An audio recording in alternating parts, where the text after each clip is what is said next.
Today we'll be looking at the Salamangreat deck. Basically, I playtested this deck, and it seems to hold up pretty well recently.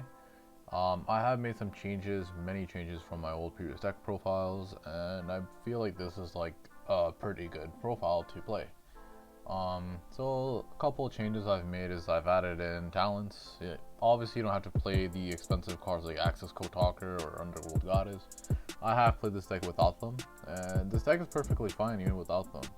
But I feel like when you're getting more into the competitive scene, you kind of have to play them, especially with Dragoon around, and you'll see like Dragoon's almost like an automatic win condition against this deck.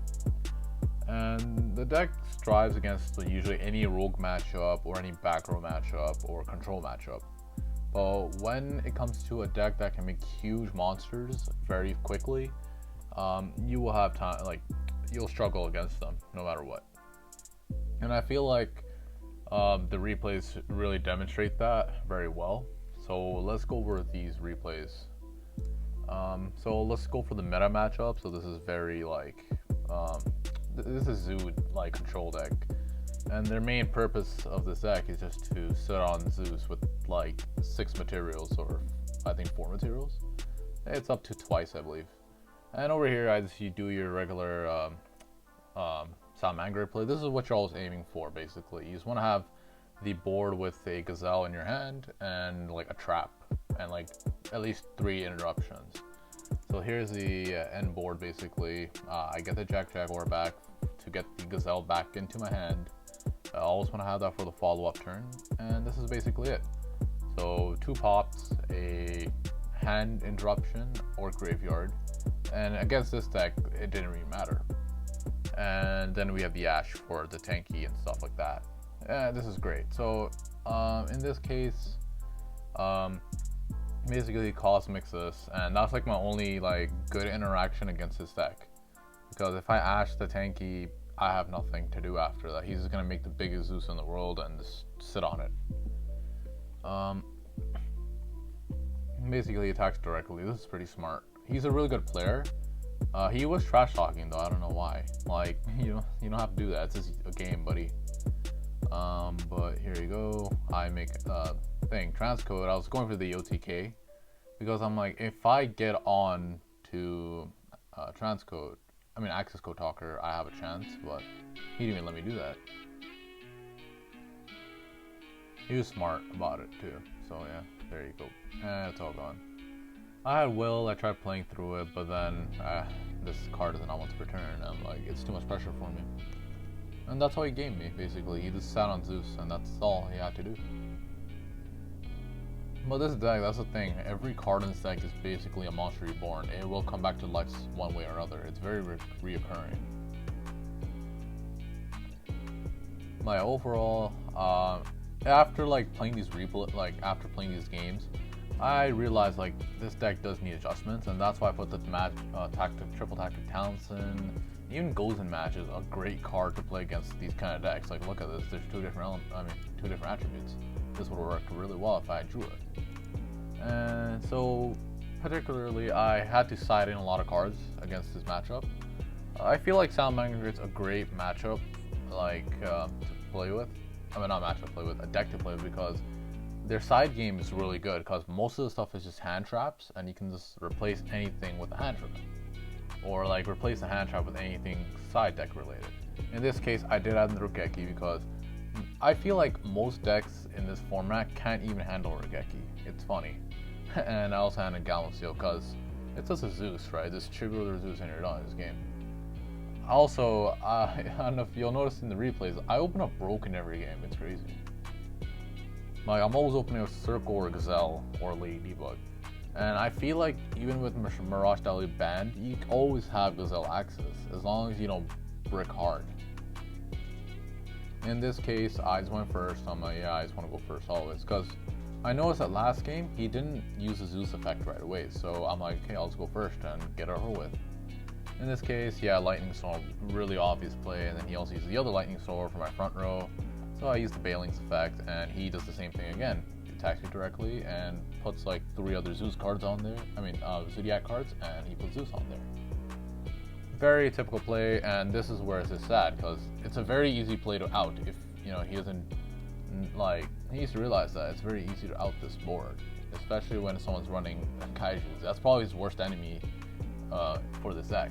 It is meta contending deck, so you can see he's just running as much interruption as possible and just being able to like stall for time and make Zeus. Zeus is literally his win condition.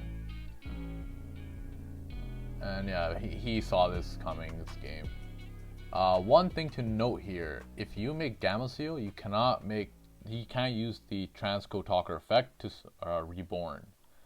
So I misplayed there, and I think he called me out for that. I'm like, okay, so what? I'm still gonna beat you. It doesn't matter. Like, thing is, nowadays this deck can even play through Nibiru. It's fine. You sit on Baeling's Pass. Like, what is he gonna do? Zeus again? I have the Roar and the Rage. So we're here. I just raged. I'm like, why not? Let's see what he can do. Because without a normal summon, he can't do anything. And I just wanted to waste his resources. I should have actually even waited more, and it would have been even better. So that way he can't even make a pretty big Zeus next turn. And I drew evenly matched. No point of that. Yeah, basically I just went Sunlight Wolf Control. That's all I had to do against this deck. So this deck is actually able to stand up against meta pretty well, actually. I guess it just depends on the luck of the draw. In this case, he actually made me go first again, which is very odd. I'm like, you should go first. Okay, whatever, then I'll take my turn for it. And yeah, I also noticed he's playing Mystic Mind. Really terrifying card. And yeah, I just went for the regular Salamangreat play. Like, this is very, very basic. You just sit on Sunlight Wolf, trap, and one interruption in your hand usually, but in this case I didn't have anything. So I just wanted my Gazelle back, and there you go. And this guy always draws a Cosmic, I don't know how. And yeah, he gets rid of that, easy. And he makes this, and attacks me directly, and then whatever, a big Zeus on top. Cool. And luckily for me, him drawing, yeah, see, he learned from his lesson that time. He did it right away. That's one thing you need to start doing. Just do it right away. There's no point of like waiting, because you have 2 more sends. Like, what's the point? So in this case, I play around it. I just Gamma Seal again. This card is MVP. Especially if Mirage Stallion comes back, there's a crazy combo with this card. Like, for example, you make Mirage Stallion, but beforehand you would Gamma Seal, obviously, because then you can't summon anything other than fire monsters. When you use Mirage Stallion as material, you can shuffle back this card, and it goes back to your hand, and you can keep it. So next turn, you can do the same thing over again. It's a crazy combo, and I haven't seen anyone do it, and I've been doing it at locals for a really long time. And yeah, just do your regular sound. He can't out this, to be honest. Like, I had every like sort of interaction I needed. And here's a really good judgment play. So he uses Mystic Mind. In my opinion, this is a bad idea. I don't know why he did this. He should have done Panker Tops first and then got rid of this. He could have won this. So this is all judgment based. I do not know why he went Mystic Mind. So when he goes Mystic Mind, and then he goes Red Reboot. And I don't think he knows, but this card right here outs Mystic Mind alone. If he can even take down one of my monsters, I can also send it from my hand. Or like the Jaguar. It doesn't matter. It doesn't have to be Leo. You have to remember, this is for a linked or a reincarnated link monster, or a Salamangreat monster, like this regular one. And I can just send it to the graveyard to pop a card. And that's where he realizes, yeah, he got me there. That was not a good play, because now he's gonna, in my opinion, he should have done Panic first, then activated my Roar, and then sat on Mystic Mind. That's how he would have won this. But this is all judgment based. I feel like most of Salamangreat games do come down to judgment, and if they don't, it's usually just in a very unfair matchup. So here's an example of a very unfair matchup against Salamangreat. And this is what the deck struggles against, and this is what now I built it around, because the new format is going to be Dragon Link, Tyranno, and everything that's huge, like should all invoke. And Dogmatica, of course. So that's what I'm building around now, but previously it was mostly just hand trap format for me and just playing trap cards. So Forbidden Droplet I actually took out, it doesn't work too well, and yeah. You'll see how like hard I get destroyed by this guy. It's crazy, man. Like literally just him summoning big monsters is enough for just to clear my board with 3 interruptions, take in mind, okay? A lot of these big monster making decks now are like able to bait out interruptions like crazy. And trust me, I was like, in my opinion, I was doing fairly well doing the interruptions and stuff. Like I was timing them well, everything. But this guy was actually a good player as well. And this deck is very underrated. I should make a deck update on this. Like this is a very underrated deck. It's I believe it's just Thunder Chaos with Dragoon running. That's it. And they're very smart. So the reason I protected there is because he has 2 pops. So I made him waste 1 pop, and I did not have to take damage for that. Well, I did get to survive a turn, but like, yeah, there's no way I'm getting over this. I do not have an Ultra Dragoon in my deck, except for obviously the Access Code Talker. But all he needs to do is negate, and like he won't let me get to it. Very unfair for Salamangreat to go up against this kind of matchup. That's the reason why I added the cards that I did, because a lot of these decks cannot handle Floodgates, and they cannot handle like triple tactic towns, because I could just steal that if this was my triple tactic towns, because I replaced it with the effect failure.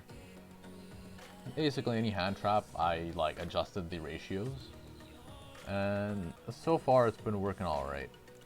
And here you go. Like, here is a replay against rogue decks. Like, to be honest, like everybody should know, Salamangreat is amazing against rogue decks. Over here, I got very unlucky. Watch this. So I discard for a draw 2, and I'm gonna use the effect of what's its name? Parallax Seed. So for this effect to go off and this effect to go off, I had to trigger it, and I sent the rage into the graveyard, and I wanted to summon another one. So I draw the other Parallax Seed, and I draw the other rage. So I have 2 rages right now. I'm like, wow, okay, I should have dumped Roar. Also, you'll notice I only run 1 Roar. I feel like Roar is very like, it's not that great right now. And especially a 1, it's fine. Like you usually only need 1 because you can reoccur it back because of its effect alone. Rage is a very big contender right now for the meta. Like blowing up to non-targeting is crazy. And yeah, basically, ABC doesn't have a chance right now, honestly. Great deck, but no chance, I'm sorry. I don't think he's playing gadgets, is he? Because that's how he should be playing it right now. But honestly, all you need to do is just blow it up. And here's a cool play. So he did summon out the Machina. But one thing he doesn't realize is this happens at the same time. They're both, what's it called? They're both happening at the same time, so they're both getting destroyed at the same time. It's not like one is getting destroyed after the other, so this effect will not activate. So he does not have a machine for me to destroy for this to activate. The word is simultaneously, that's what I was looking for. Basically it. But yeah, I feel like this deck's all judgment based right now. Like, if you can make good judgment calls, you will be great with this deck. And yeah, here you go. He just surrendered. He knew his chance to go to OTK. I don't know who this is. Maybe this is actually a YouTuber, I don't know. And yeah, I'm just gonna show you guys my deck one more time, and here you go. Some things you can replace, maybe Lightning Storm. I don't think I even used this. That's the cool thing about this deck. You don't need the expensive cards in this deck. Like, it can work without them. It's fine. And yeah, overall, it's a rather budget deck if you take out the imperms and stuff. Like, I don't even think I even saw an imperm come up. Even this card, like, I feel like whenever I make the Rafflesia, it's sometimes just a waste because they never have the Nibiru, and I'm just like, okay, well, there's no fun of this card sometimes. Same thing with Guska, man. Like, every single time there's something. I hope there's like more rank 4s coming out in the future. I know there's like the Utopia stuff coming out. Maybe we can combine that with this deck. I don't know. Maybe I can run the Utopia double combo or something to help this deck out. But overall, this deck is great still in my opinion. Just not good against your typical huge monster matchup like Cyber Dragon or anything like Dino or Dragon-like. But you can definitely take them on if you side well. Well yeah guys, I hope you enjoy this videos. Have a good one, alright? Bye.